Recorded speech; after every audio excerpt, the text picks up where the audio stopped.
नमस्कार विद्यार्थी मित्रांनो, आज बघा आपण घड्याळाचं गणित घेऊन आलोय. ह्याच्यामध्ये अतिशय सिंपल ट्रिक्स आहे. अजिबात फॉर्म्युला वापरायचं नाही, काय नाही. लक्ष द्या, व्यवस्थित लक्ष द्या.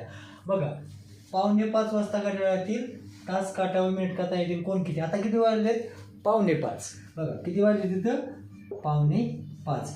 म्हणजे 45 मिनिटं फिक्स झालेत. लक्षात ठेवायचं. किती मिनिटं फिक्स झालेत? 45 मिनिटं फिक्स झाले. आता काय करायचं बघा, ही जी 45 मिनिटं आहेत ह्याला फक्त 2ने भागायचं. कितीने भागायचं? 2ने. ते किती येतं? 22.5. याला किती? 22.5 आलं. ओके.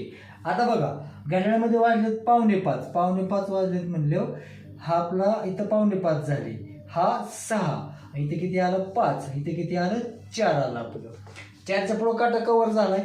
आता बघा इथे किती डिग्री कोण असतो? हा 90. आणि हा किती असतो? 30. म्हणजे किती झाला? 120 डिग्री कोण झाला. आता बघा 120 डिग्री कोण झाला. लक्षात ठेवायचं 4 आणि 5च्या मध्ये किती डिग्री कोण आहे? या 22.5. सॉरी, त्याच्यामध्ये किती कोण आहे? या 30 डिग्री. त्याचा किती कव्हर झाला? 22.5 कव्हर झाला. राहिला किती? 7.5. फक्त ह्याच्यामध्ये 7.5 मिळवलं. किती आलं मग ते? 127.5 डिग्री. अतिशय बघा कुठलं बी एक्झाम्पल देऊ द्या, मिनटं कितीही देऊ द्या, कसली मिनटं देऊ द्या, किती देऊ द्या, 50 मिनटं देऊ द्या, 45 मिनटं देऊ द्या, 20 मिनटं देऊ द्या, त्या मिनिटाला फक्त 2ने भागायचं.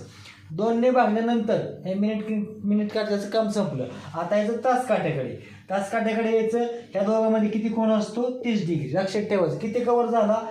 22.5 डिग्री. राहिला किती? 7.5. का म्हण ह्याच्यामध्ये किती असतो? 30 डिग्री असतो ना. राहिला किती? एवढं फक्त लक्षात ठेवायचं.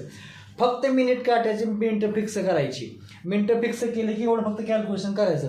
फक्त लक्षात ठेवायचं ज्यावेळेसला 60 मिनिटं पूर्ण होतात त्यावेळेसला तास काटा 30 मिनिटं पुढं जातो, 30 डिग्री पुढं जातो. म्हणजे 60 मिनिट बरोबर 30 डिग्री. मग 1 मिनिट बरोबर किती आलं? 1 मिनिट बरोबर 1/2 डिग्री. म्हणून 2ने भागलंय आपण इथं. लक्षात ठेवायचं. पडते वेळेला किती भागायचं? 2नेच भागायचं. ओके. अतिशय सोपी ट्रिक्स आहे. त्याला एमचा फॉर्म्युला वापरा, 11/2 करा, ते करत बसायचंच नाही. साधं सिंपल टेक्निक. ओके. धन्यवाद.